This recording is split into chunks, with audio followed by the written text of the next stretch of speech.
Hey everyone, it's Petticoat from Rock Daydream Nation, and I've got my friend from the UK, the Parish of Rock. How's it going, Parish? Pretty good. Let's talk some Def Leppard. The Def Leppard album I'm going to cover with you is Adrenalize. Now, some folks think this was the actual step off, falling off the Grand Canyon album. It's a little bit of a polarizing album, so we're going to talk about the tracks, the performances, what was happening with the band, basically all things Def Leppard. So, look, Parish, did you buy this album in the day? Were you caught up in Def Leppard mania? I kind of. I'll go back to the start with Def Leppard, and I'll have to say I am a huge fan. They are definitely a top 10 band for me. Potentially some days I might even say they're a top 5 band for me. And there's a number of reasons for that. Firstly, they were the very first sort of proper rock band that I saw live. So I got tickets to see AC/DC on the Highway to Hell tour at Hammersmith Odeon, and Def Leppard was the opening act. So technically, Def Leppard was the first rock band I saw live. And at the time, I knew of them because they'd been featured in Sounds, but they had no records out, apart from an independent EP that I didn't have. And I was about 79, so I would have been 15 nearly. And to see a bunch of kids about the same age as me up on the stage at Hammersmith Odeon supporting AC/DC was so inspirational. I mean, I was in a band with some kids from school. They were a band that was kids from school. And seeing him do that, I thought was absolutely amazing. And from that moment onwards, I was hooked. Absolutely hooked. So as the records came out, I got them.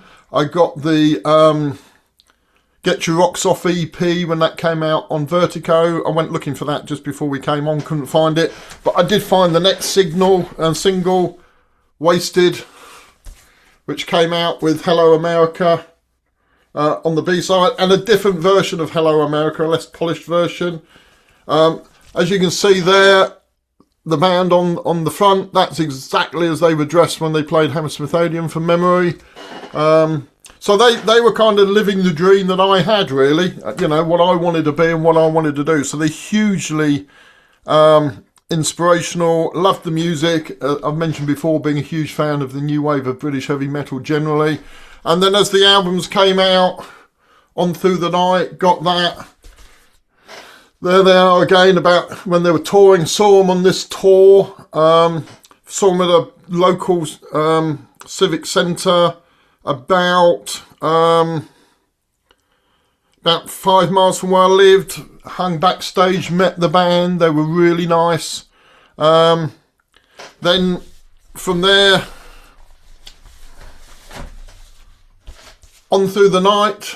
High and Dry, which again is a good album. I don't like it as much as a lot of people do. I felt this was a bit of a drop in quality. And just as an aside, which I've never noticed before, but if you look at the logos, the F in Def Leppard looks slightly different. Can you see that? See that there's like a two lines across in the F. So they obviously evolved the logo slightly between the bands, the albums. Yeah. And then I heard Photograph when that was first released as a single, and just thought that was British doing AOR better than the Americans. I just thought it was fantastic, really well polished, lovely. I got this came out in the UK after it came out in America by about 8 weeks, so I had to buy this on import when it first came out, which was a bit odd. And this is my second favourite album of all time. So Highway to Hell is my favourite, but this is my second favourite. So you can see a big fan of Def Leppard. And then this came out and I kind of was disappointed. I thought it had some really good songs on it, like well, certainly the first single over here. Animal I thought was really good. Gods of War I think's fantastic. Excitable I like. But there's tracks on it that even now I don't like. I don't like Women. I don't like Rocket. I don't like Love Bites. Don't like Hysteria. Quite like Armageddon It. I think that's quite fun.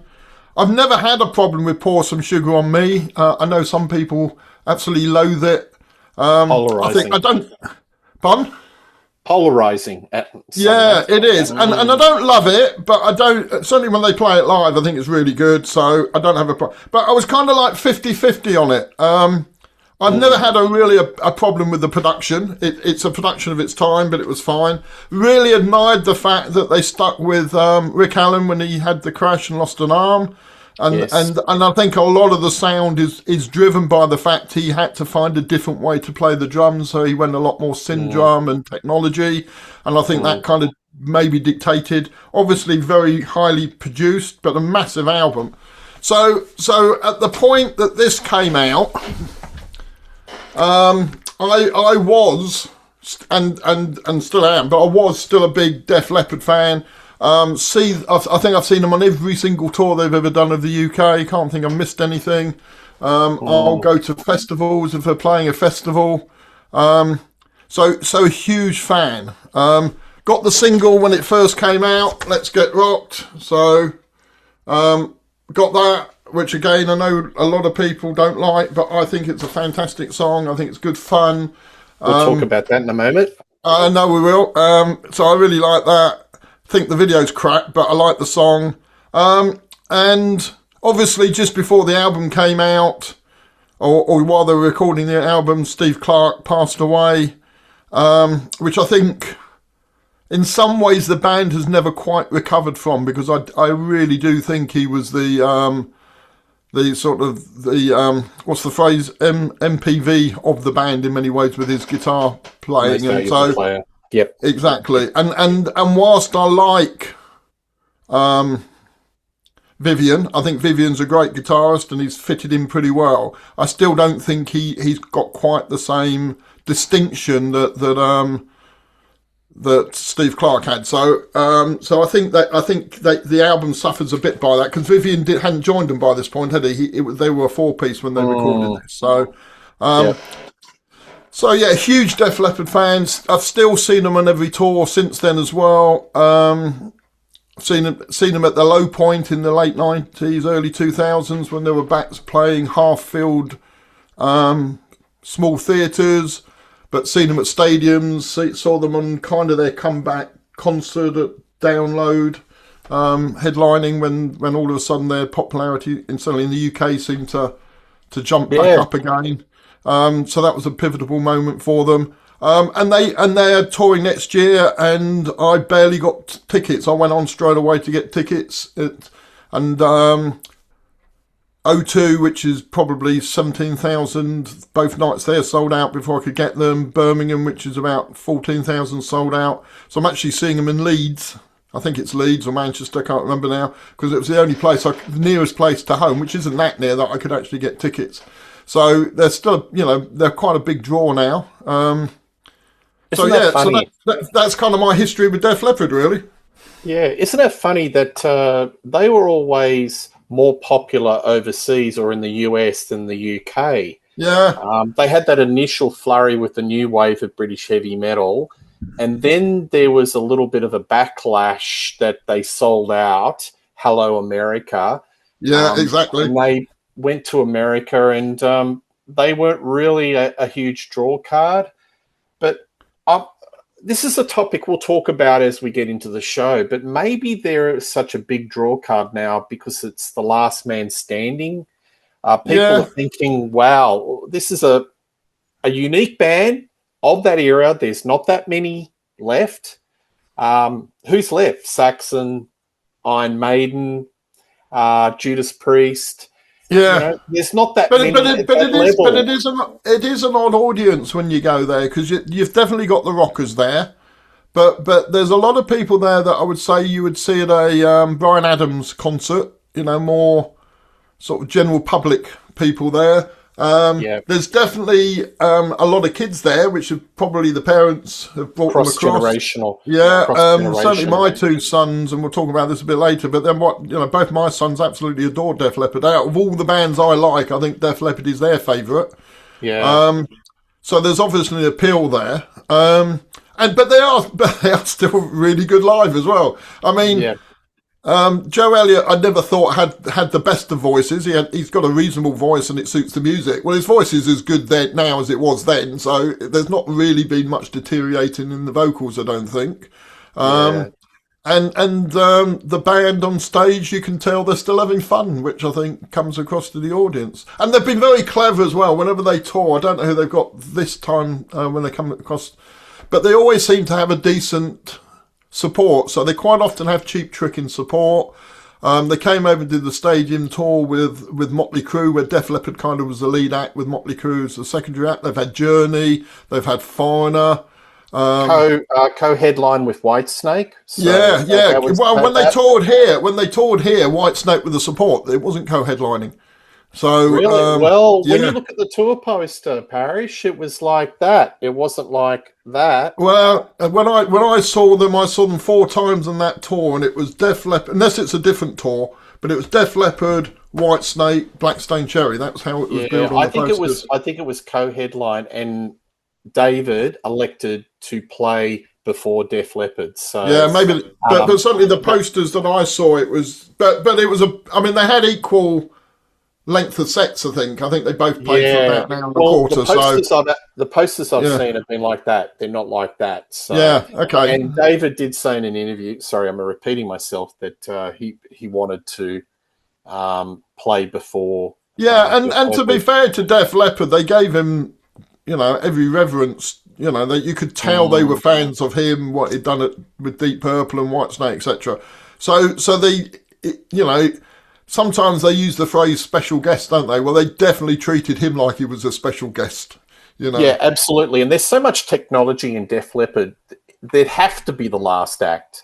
Yeah. So you can't have Def Leppard do all their technology, the bells and whistles, the visuals, all the sonics, and then, trying to get it set up to Whitesnake, it'd be like an hour in between. You know what I mean? Yeah, so I think it's easier to have a band in front of that, and then they come on.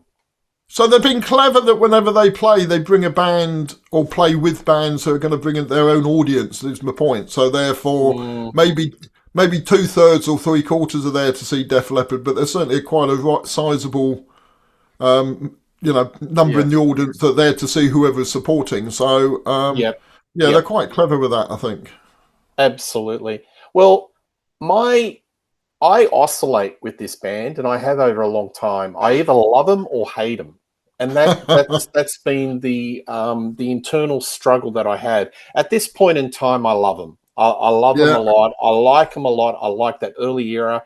I think Pyromania is one of the great hard rock albums of the 80s. That's undeniable. I love those early albums.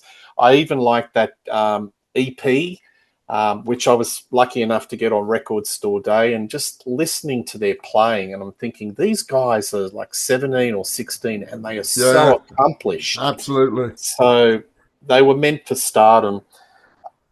Even with Hysteria, I've done many shows with Tim Derling, who you're aware of, and he is a mad Def Leppard fan. Check them out on Rock Daydream Nation. And I've said from the get-go, it's a mighty fine rock album. There's no hard rock in it. There's no heavy metal.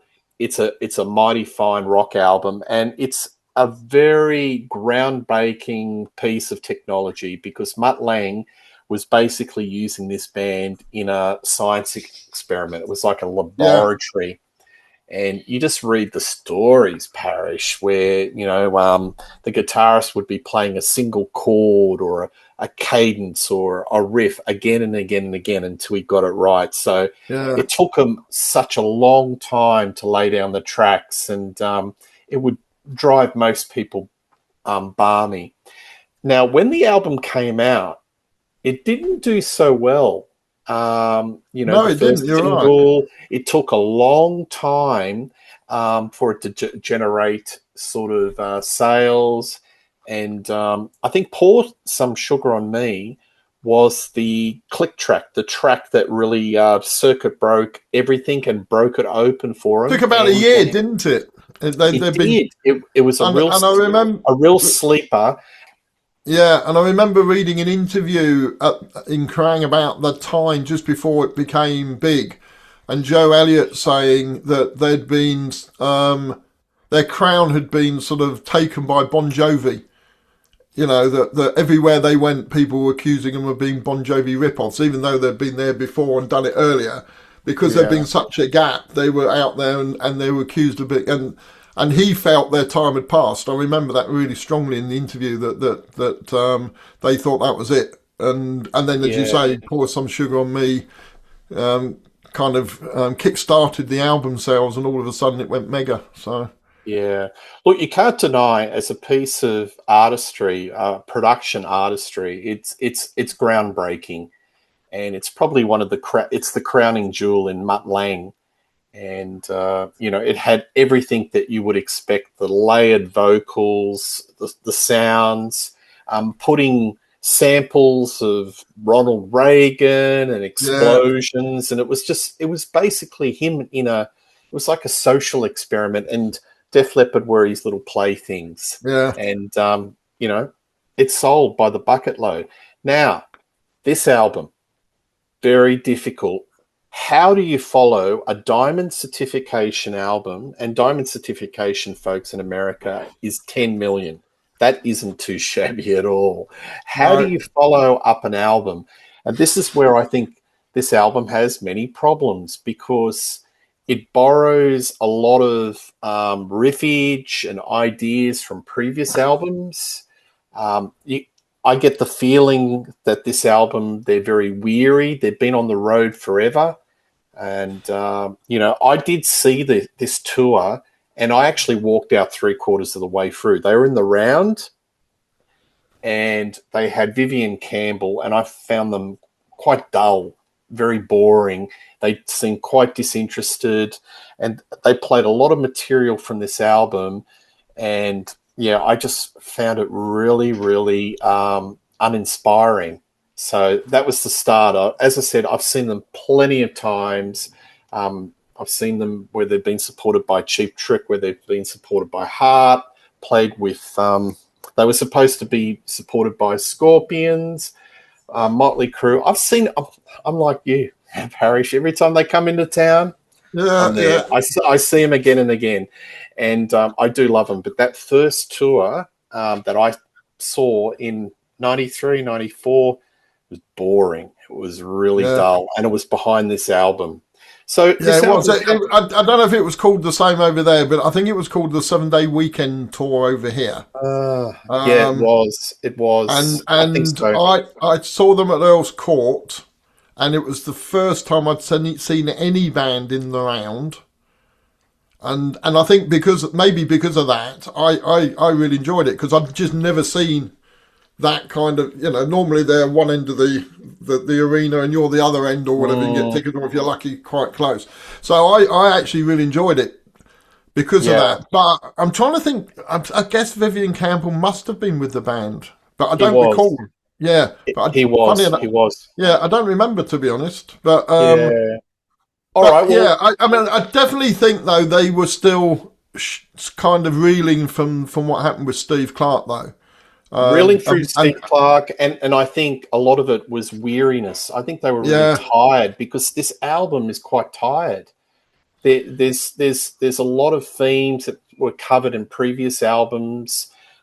They haven't got Mutt Lange to produce it, no, so no, they've sort of probably, the balance sheet is a lot better, because after the success of Hysteria, he could have charged, just get out a napkin and put the apostrophes in the, and the dollar signs. It would be like that big. He could charge whatever he well, wanted. he was actually he was producing Brian Adams' Waking Up the Neighbours at the time, Yeah, and therefore wasn't available. And I remember, I mean, they must have been quite bitter, because I remember again, Joe Elliott in the press being really critical of that album and basically just saying that Bryan Adams had ripped them off, and that Matt Lang had essentially was doing a Def Leppard album without Def Leppard and doing it with Bryan Adams, which there is similarities there, but I think it's a bit over the top with that kind of statement. But he was clearly quite angry about what was going on at that point. Although latterly he has apologised and said he was wrong and he shouldn't have been saying those things. But there was a lot going on, I think, in the band at the time. Absolutely. The band was in turmoil. Well, let's talk about Let's Get Rock, because interesting enough, he throws shade on Mutt, but Mutt's got a part co-writing credit on this with Phil Collen, Joe Elliott and Rick Savage. Now, this song, I'll just wade in because I know you've probably got a lot to talk about it. To me, what's creeping in is that Rick Allen has got these synth drums, what you were saying, and he's got these very, very defined drum patterns or sounds that he can make. And I think it's magnificent they included him as part of the journey, and he's there today. And I love his playing in the band. And you see the camera on him, he's always got a smile on his face. He's got this real shit-eater grin. Is like, I'm happy that I'm here. I'm just glad to be here, Because let's face it, if it was other bands like Motley Crue or, Wasp or something, he would have been booted out. Yeah. So these are a band of brothers. Yeah. And I get the genuine feeling that everybody in the band likes each other. So I think I think it's interesting that Vivian Campbell, because I thought Vivian Campbell was going to be a revolving door, because he hadn't lasted in many bands up to that point, had he? He always seemed to fall out with people. So there must be something about the Def Leppard relationship and the way they are with each other that he just seems to slot in, and you see him on stage, he seems to love it. I mean, he gets quite a lot of flack for being with them, but he seems to love it, so... Well, when you're a salaried employee, you get a paycheck. It comes into the bank account every month or so. Yeah. But there were times when Def Leppard were low in the late 90s, early 2000s, when he probably wasn't getting that much, and it would have been easy for him to have jumped ship somewhere else, I think. So yeah, well, we hung in, but I get the feeling they like each other. So I think on the personal side, I think that's pretty well set. But this song, to me, shows up the limitations of the rhythm section and the bottom end, because there's too much of this clap, which is like a stomp. It goes back to Gary Glitter, rock and roll. I'm starting to feel like it's like Stars on 45. It's starting to feel like Hooked on Classics. Remember those god-awful novelty records that... pervade the charts in the early 80s, where they'd have Hooked on the Beatles and Hooked on the Archies, and it just had this bad synth drum pattern. This song sounds like it all the way through. And again, they're really borrowing a lot of the pop culture references. The lyrics are kind of, throwing in, talking about Beethoven and pop culture, and it just doesn't. It's a lot of something that doesn't amount to nothing at the end of the day. But it's the thing that annoys me is the drum, the bottom end, and the synth drums. The pattern of Rick and his playing, and that's kind of prevalent, because this album is actually showing the shortcomings of not having a drummer that can play little fills and give it a little bit of groove, because there's not much groove. You're an ex-drummer. Groove is really important. And, some of these tracks, some of these songs in this album could do with groove and fill and a bottom, a little bit more oomph. What do you think of this song and what I just said about the drums sound of it? I mean, the drum thing, not necessarily about this song, but I definitely get what you're saying about the drum sound, because that's the reason I don't like Rocket. Rocket's kind of got this kind of Gary Glitter or glam rock drum rhythm on a loop over and over, and I just get bored. I just got bored with it really quickly. So I can kind of see where you're coming from. I've seen that on certain songs. I have to say, not particularly on this one. I mean, I love this song. As I say, I went out and bought it when it came out. It was. I mean, it's funny about Def Leppard's positioning, because just as America are calling off Def Leppard, this album goes to #1 in the UK. It's their first #1 album. And Let's Get Rocked goes to #2 in the singles chart. So it's by far their biggest single. So it's almost like as grunge is coming in and America's falling out with Def Leppard, the UK suddenly cottoned onto them for some bizarre reason. But yeah, I just think it's, I mean, I do think it sounds like a glam rock song, and maybe that's why I like it. But in a good way, I think it sounds like a glam rock song. It is dumb. The whole sort of thing is a bit stupid, but at the same time, I think it's dumb because they're trying to have a bit of fun and do something a bit less serious, rather than them just not knowing how to write decent lyrics. I kind of like the references on this, whereas I don't like the references in Rocket. It annoys me, their constant reference to songs in the past in Rocket. But things like the comparison with Beethoven and the opera singer bit just reminds me of Rock Aria with ELO, same sort of idea. Yeah, it's stupid using Let's Get Rocked as a euphemism, a double entendre, but then there's plenty of bands that do things like that, so if I'm going to get offended by that or upset over that, they're probably most of the bands I like I'd drop out of my catalogue. And I really enjoy it live. I mean, it's certainly it seems to be a popular song live, because they either open a concert with it, close the concert, or have it as the main encore. So it's a featured song. It's not kind of lost somewhere in the set. And they seem to, and when that drum rhythm starts and he does the words like, let's get rocked at the beginning, the audience just cheer. So it's obviously a popular song with most of the fans, obviously not with you, but with most of the fans. So I think it's a great song, great opener.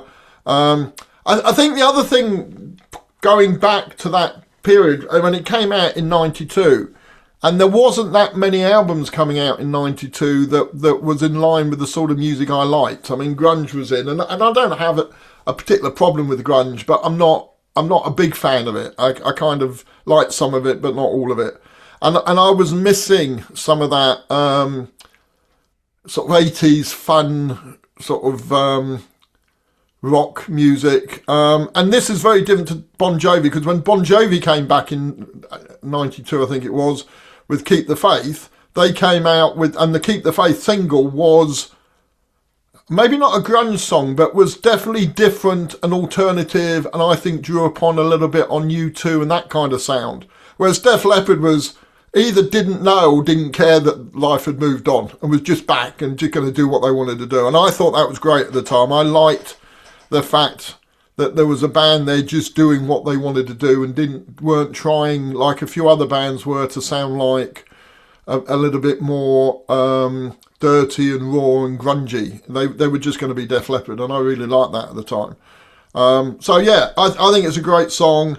I do totally get what you mean about the drumming, because I feel that on other songs, but funny enough, not on this one. So that's kind of where I am with it. Yeah. I think the problem with Def Leppard on this album is that they're really layering the vocals. So they do this harmonizing. They're like the heavy metal Beach Boys. There's all this harmonizing, double, quadruple, quintuplet tracking. Heaven Is, which is the second song on side one, is just drenched in harmonizing. And for all the harmony tracks, to me, it's one less guitar track. There's more vocals in this album than guitar. And I want to hear guitar work. I want to hear grit. Like Steve Clark's still there, but obviously probably had some big health issues. Well, less of a presence. And Phil Collen was beefing himself up. So a song like Heaven Is has just got too much on the vocals. And I did an interview with Alan Niven, ex-manager of Guns N' Roses Yeah. and Great White. And one of his quotes was, he loves Def Leppard. They're his favorite boy band. And this whole album, the harmonies are there's so much drenching in harmonies, and they're really focusing on that, but there's less on the guitar. And you and I, and especially you, were brought on Def Leppard where they were a ballsy, gritty, little snotty band of brothers, that, they got on stage and they believed that they could play rock and roll. They're nothing like this band. It's completely different. And that's why it's annoyed so many people. And a lot of people got off the Def Leppard train. I mean, commercially, it's mainstream and picked up a huge female audience and a mainstream audience. But those fans in the early days that love a little bit of guitar crunch, there's not a lot of guitar crunch on this album. It's really muted and it's very smooth. Yeah. So, I mean, I was going to say I'm not sure Steve Clark is actually on the album. I read somewhere that the parts that he had done in demo, Phil Collen re-recorded them because they didn't want, it was so. I think you're right. Steve's passing. So what you've got is Phil trying to imitate Steve, and it doesn't quite work. I mean, I like Phil's guitar playing. I think he's pretty distinctive, and I think he's a great guitarist, but he isn't the same as Steve. And I do think the album as a whole, and I think all of the albums up to this point, Steve has had. You can see there's certain songs you can see Steve's mark all over it. Even on the last album with something like Gods of War, you can just feel that was driven by Steve. So I think this album's missing that, definitely. It's quite funny. My two boys who are now in their late 30s, they grade every Def Leppard album and every Def Leppard song. They use this phrase. I probably can't do it justice, but they say Def Leppard always sing "Whoa, yeah" through all the songs. And so they grade the songs on how many whoa yeahs there is in it, and how many whoa yeahs there is on the albums. And it's a bit of a joke about, you listen to a Def Leppard, and certainly something like Heaven Is probably a 10 whoa yeahs out of 10, So if you like that, that's great, which my sons do. And if you don't like it, which you clearly don't, it's a bad thing. But there's definitely a characteristic to their vocal harmonies, I think, that you hear all the way through it. I think Heaven Is a decent pop song. So I don't disagree with everything you've just said. It is from a point of view of saying it's not a rock song, there's no guitar. I agree. But I do think it's a decent pop song.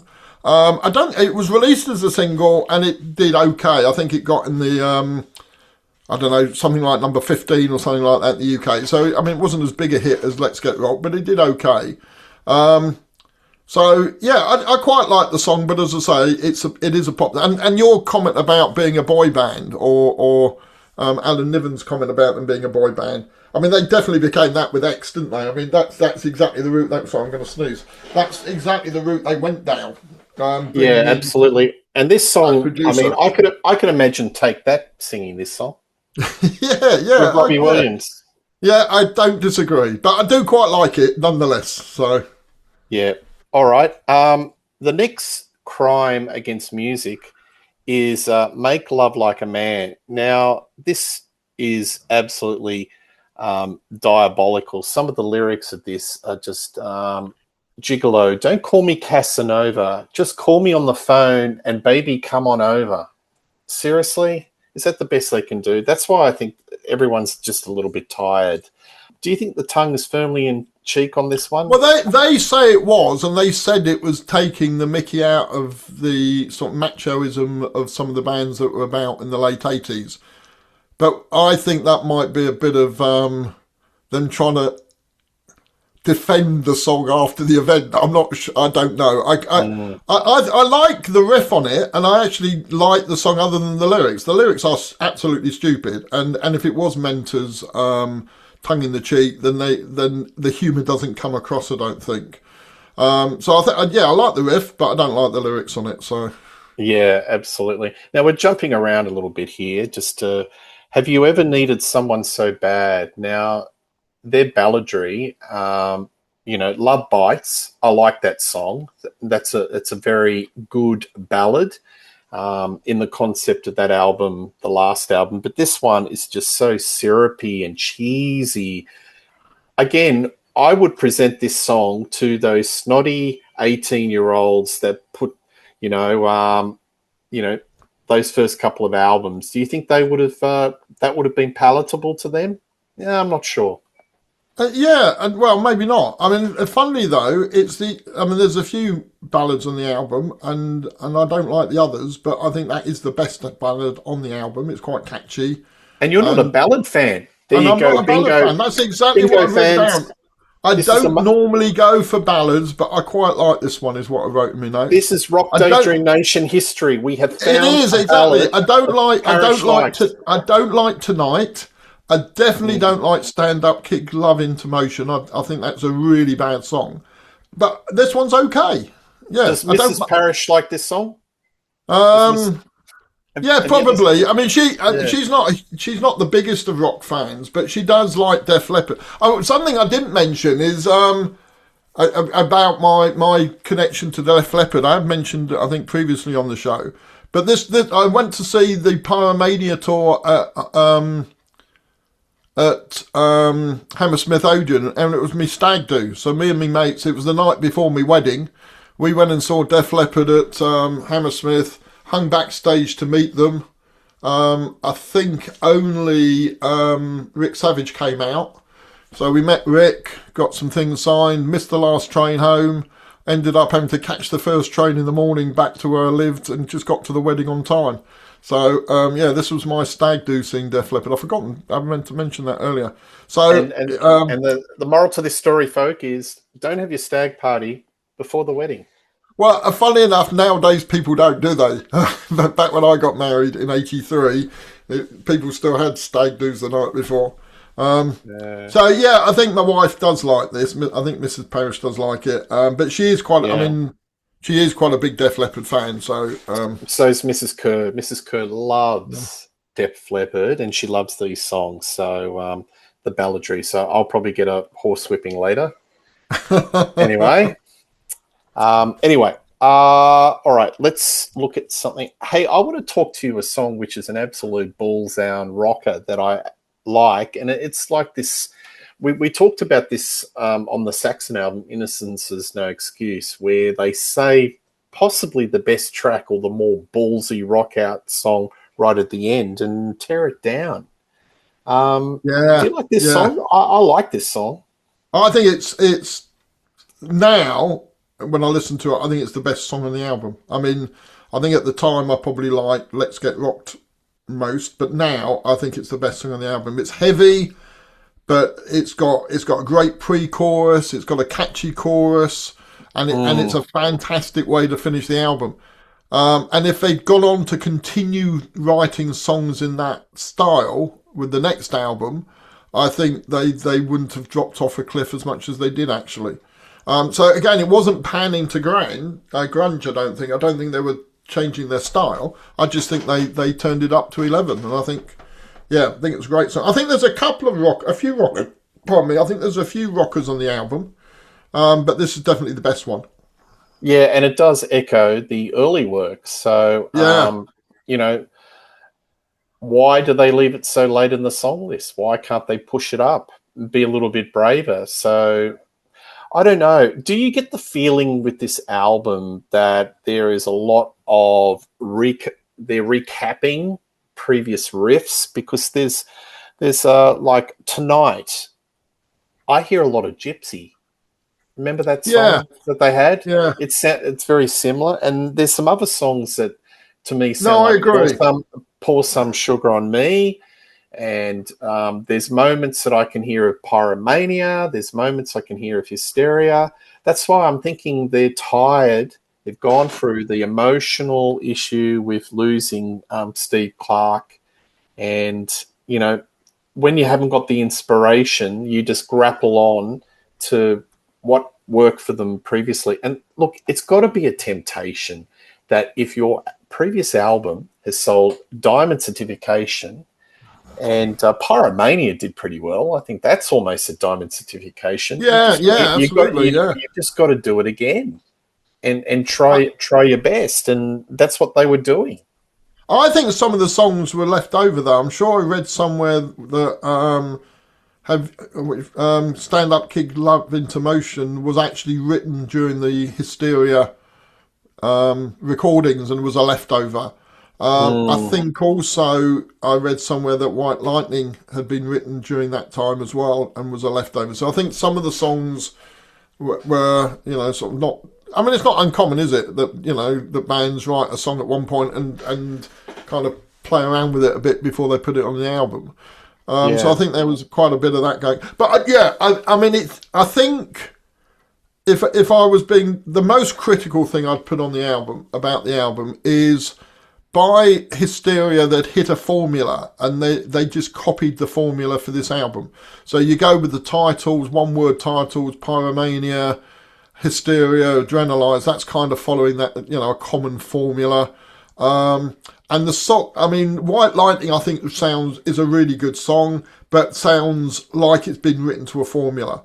I like I Want to Touch You, but again, I think it sounds like it's been written to a formula. And it is that harmonies, it is that guitar sound. It does feel a little bit as if whereas the other albums have had a spark of originality. Pyromania to Hysteria, there are similarities, but there is some originality, I think, on Hysteria. High and Dry to Pyromania, there are some similarities, but there's definitely some originality. Progression. There's progression. Progression, exactly. That's a good word. Whereas I don't think they do with this. I think they're sticking with the formula, and it doesn't change. And for some bands that's worked, isn't it? I mean, some would argue AC/DC didn't really progress much after Back in Black. So it works for some bands, but I do. If I had my biggest criticism of this, I would say there's nothing really original on this. It is very samely from what's gone before. Well, I think this album stinks a little bit, and if there was a bit more progression, they might have had a career, because I think it clearly stalled it, their career. So I think a lot of people bought this album and were very disappointed. I cannot remember beyond Let's Get Rock any other tracks being played on radio. I cannot remember it. And I think the biggest problem I have with a lot of these songs, they don't stick. I've been playing this album since I put this project up over the last 6 weeks. I've been playing it really regularly, and a lot of the songs just don't stick. And this is very unlike Def Leppard, because Def Leppard have hooks. And whether you like Hysteria or not, Parish, it's in your brain. Get to the chorus, to the hook. It's in your head. But a lot of these songs, there's no hook. And I don't even think that they're completely finished.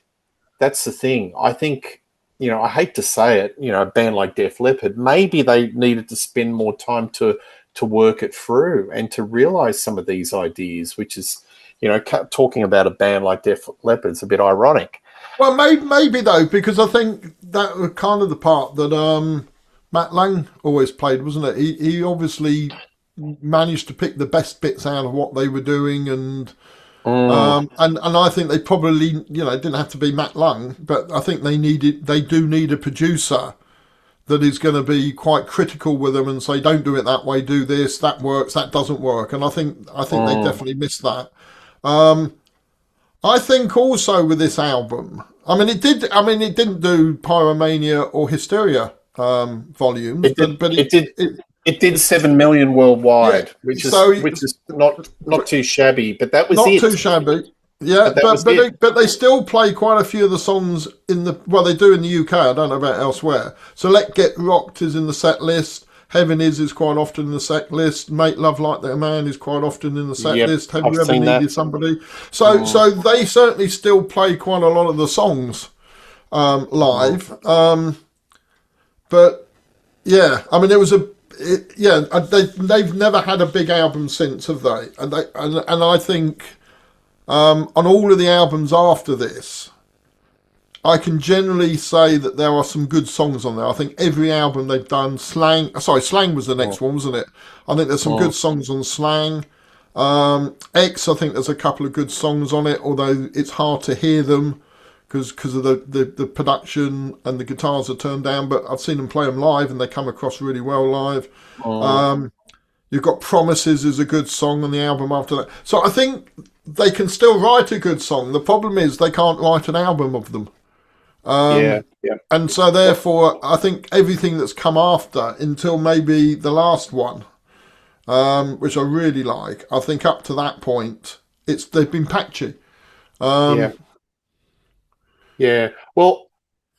follow me on this train of thought. I've got this theory that once some bands have been touched by the stadium rock experience, there's no turning back. So I'm talking about bands like U2, Simple Minds, Def Leppard, bands that started off small in clubs. They might have been rough, grungy, experimental, and they were aiming to get into the stadiums. And once they got into the stadiums, there's no turning back. They've got all these embellishments. They've got the light show. They've got all these sonics, like The Edge, U2. He's got a guitar person under him that's focused on that changy guitar sound, He was asked to jam with AC/DC or someone, and he said, "Oh, sorry, I don't play four on the floor." But you get the point. They're so tainted by the stadium rock experience, they just can't go back. Yeah. So Def Leppard, those first couple of albums are just so wonderful. They're rough, they're raw, they're ragged. And they did a BBC concert. It was, they were in the, and they were actually playing some old tracks. And to me, they sounded like they were struggling, They were really, the material that they were doing off this, the later albums or they seemed much more comfortable playing Hysteria and Pyromania. But when it came to playing Let's Get Your Rocks Off or stuff like that, they just didn't kind of feel comfortable. Well, they haven't got guitarists, have they? So Pete Willis has got them. Pete is a very different guitar player to absolutely to Phil, and then Steve Clark isn't there. So they're not playing their songs. The guitarists aren't. So I think you're right. But some bands are just so in that stadium rock world. There's no turning back. They can't go back to clubs. They can't go back to that raw sound. There are some that still do and can. Rolling Stones, I've got a few albums, and they often, when they tour the world, they play little clubs. Like in Australia, about 20 years ago, they played the Enmore Theatre, 2,000-seater. Boy, were the phones running hot. Everybody in town wanted to see this little gig. Yeah. And they killed it. They can still do it because they're loose. Well, they also, I saw them once at the 100 Club, which is a really small club. Yeah.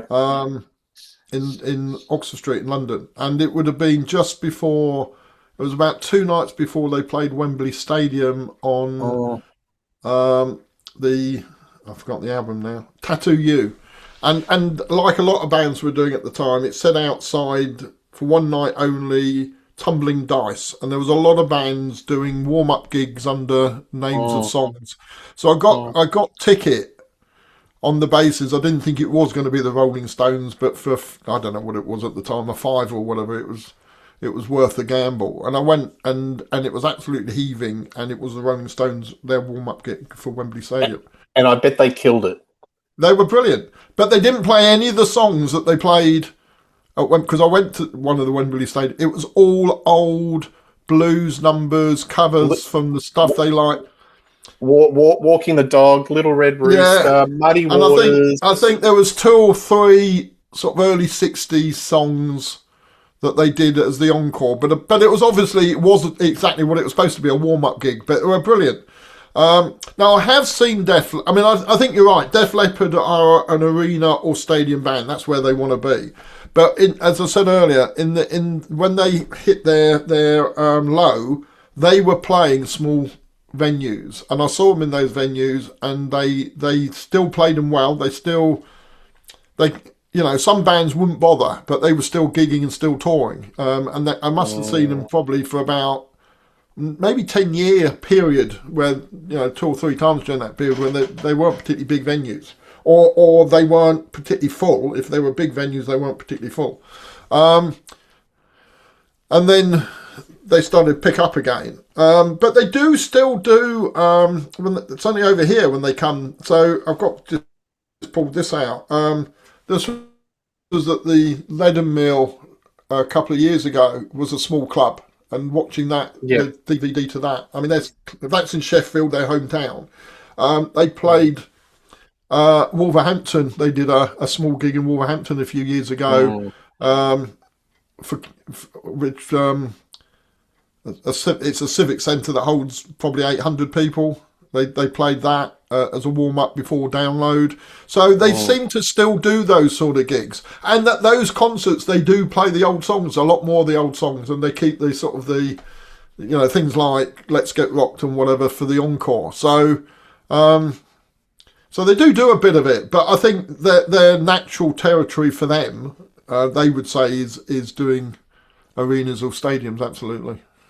Yeah, well, you're playing to the masses, but I think everyone, the old fans would love them to go back to their roots and do something that's a little bit new wave of British heavy metal, a bit ragged, a little bit less, a bit gritty, and that brings me back to the conclusion of this show about Adrenalize. There's not much grit. And it's just very much it's a pop album. Let's face it, it's a pop album with a little bit of rock here and there. Sorry, I've just dropped something. It's okay. I think the other thing that's disappointing with the album is, so as I say, I do like that. I mean, and it is an album I play quite regularly. But then a year or 2 later, they released this, which were all the sort of stuff they'd done with Steve that they had in the archives, and maybe B-sides and tracks that hadn't really made it. And I think there's much better songs on that, and I listen to that and enjoy that retroactive far more than I listen to that. And so it shows you, I mean, songs like Two Steps Behind I think's really good. Ride Into the Sun, their cover version of Action. I just think there's some really good songs on that it's odd that they didn't, when having an opportunity, didn't use it for those early. So yeah, odd really. But so if you were to ask me my favourite album by Def Leppard in the 90s, I'd say it was that. Retroactive. I think that's really good. So it's odd really that they've got some really good songs left and yet they didn't use them. And I think it would have made a better album than Adrenalize if they had used some of those songs. Absolutely. Well, there you go, folks. I do like this band. I like them a lot, but has been a bit of a roller coaster. But I'm not a fan of this album, and you can't like them all. You can't like them all. It is what it is. It is what it is. So, Parish, as always, you bring home the bacon. Love talking to you. And, so, what would you give it? What score would you give it? Because we normally finish with a score. You would give it 3 out of 10. 10. Okay. Yeah. Well, hi the Martin Popoff, who gave it a fat 0, but he gave Hysteria a 0, which I find a bit, well, you like what you like, I guess. But I will give it 6 whoa yeahs out of 10. 6 whoa yeahs. Yeah, I wanna touch. Yeah, whoa. Exactly. Look, plenty of shows. Parish, it's been wonderful having you on the show for 2020. I really enjoyed it. It was great. It was great listening to it again as well and getting out my Def Leppard stuff. Really enjoyed it. So absolutely, we're going to do some more shows in 2026 where we dig out some, albums that have been ignored, maligned. It's always a pleasure to get Parish with the torch and in the attic and looking for a cassette that he might have had. So we're going to I definitely went looking for that. I couldn't. I did get it on cassette, couldn't find it, but I did find my CD. So we'll find something to put up on 2026. You can see the Parish on the Contrarians. Plenty of shows. Please tell us what you think of this album, good, bad, or indifferent. We love reading your comments. Please like and subscribe to Rock Daydream Nation, and we'll see you in 2026. Yeah, brilliant. Thanks. Cheers. Thank you.